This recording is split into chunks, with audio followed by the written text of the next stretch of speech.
కమలాపురంలో రైళ్ల నిలుపుదల కోసం ర్యాలీ. పోలవరం జిల్లా పోచమ్మగంటి దగ్గర గోదావరి ఉగ్రరూపం.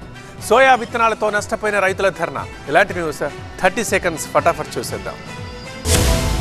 హైదరాబాద్ అత్తాపూర్ పోలీస్ స్టేషన్ పరిధిలో మాదక ద్రవ్యాల అక్రమ రవాణా విక్రయాలకు పాల్పడుతున్న ముఠాకు పోలీసులు చెక్ పెట్టారు. ఎస్ఓటీ రాజేంద్రనగర్ బృందం, అత్తాపూర్ పోలీసులు సంయుక్తంగా నిర్వహించిన దాడుల్లో 5 నిందితులను అరెస్ట్ చేశారు. మరో 5 పరారీలో ఉన్నారు. నిందితుల నుంచి 6.65 గ్రాముల MDMA, హైటర్ M ఇంజెక్షన్లు, 5 ఆల్ఫాజోలం టాబ్లెట్ల శాషేలు, సిరంజీలు, ఒక కత్తి, 5 మొబైల్ ఫోన్లు, 16,930 రూపాయలు స్వాధీనం చేసుకున్నారు. ప్రధాన నిందితుడు బాకర్ దారుల్ షిఫా ప్రాంతం నుంచి గ్రాముకు 2,200 రూపాయల చొప్పున MDMA కొనుగోలు చేసి అత్తాపూర్ చెందిన ఆటో డ్రైవర్ సయ్యద్ అబ్దుల్ హసన్ కు సరఫరా చేస్తున్నట్టుగా పోలీసులు గుర్తించారు.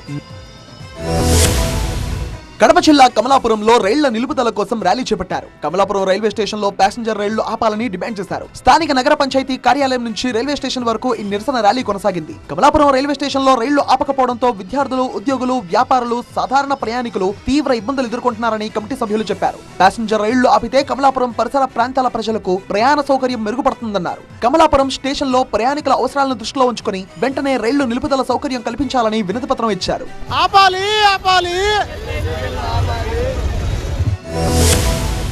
కడప జిల్లా కమలాపురం నగర పంచాయతీ పరిధిలోని ప్రభుత్వ ఆసుపత్రిలో వైద్య సేవలపై ప్రజలు అసంతృప్తి వ్యక్తం చేస్తున్నారు. ఇప్పటికే పలు ఘటనలు జరిగిన కమలాపురం ప్రభుత్వ ఆసుపత్రి నిర్వహణ తీరులో మాత్రం ఎలాంటి మార్పు రాలేదు. ఇటీవలే డాక్టర్ అందుబాటులో లేకపోవడంతో కమలాపురం సొసైటీ కాలనీకి చెందిన సులోచన అనే మహిళ చనిపోయింది. ఈ ఘటనపై అధికారులు విచారణ కొనసాగుతోంది. మరోవైపు స్థానికంగా స్కూటర్ పై వెళ్తున్న ఓ వ్యక్తి ప్రమాదవశాత్తు కింద పడడంతో కాలికి తీవ్ర గాయమైంది. దీంతో కుటుంబ సభ్యులు ప్రభుత్వ ఆసుపత్రికి తీసుకొచ్చారు. అయితే దాదాపు 3 గంటలైనా చికిత్స ప్రారంభం కాలేదని బాధిత కుటుంబ సభ్యులు ఆగ్రహం వ్యక్తం చేస్తున్నారు.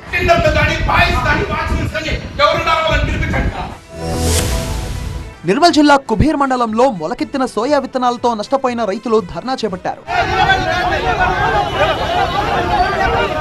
SCR ప్రక్రియను పరిశీలించేందుకు వచ్చిన జిల్లా కలెక్టర్ వాహనాలు కూడా రైతుల ఆందోళనతో నిలిచిపోయాయి. తమకు న్యాయం జరిగే వరకు ధర్నా విరమించేది లేదని రైతులు తేల్చి చెప్పారు. రైతుల నిరసనతో రోడ్డుకు ఇరువైపులా వాహనాలు నిలిచిపోయాయి. దీంతో జిల్లా కలెక్టర్ భవేష్ మిశ్రా రైతుల దగ్గరకు వెళ్లి మాట్లాడారు. రైతులకు న్యాయం జరిగేలా చూడాలని సంబంధిత అధికారులకు ఆదేశాలిచ్చారు.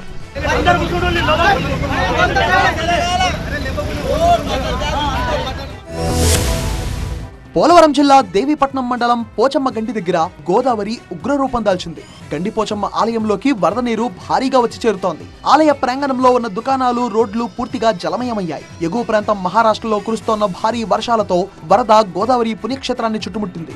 గోదావరి నీటి ప్రవాహం భారీగా పెరగడంతో రంపచోడవరం, ఇందుకూరుపేట, గోకవరం వైపుగా రాకపోకలు నిలిచిపోయాయి. వరద ప్రవాహం ఎక్కువగా ఉండడంతో గండి పోచమ్మ దేవస్థానం వైపు భక్తులెవరూ రావద్దంటూ అధికారులు సూచించారు.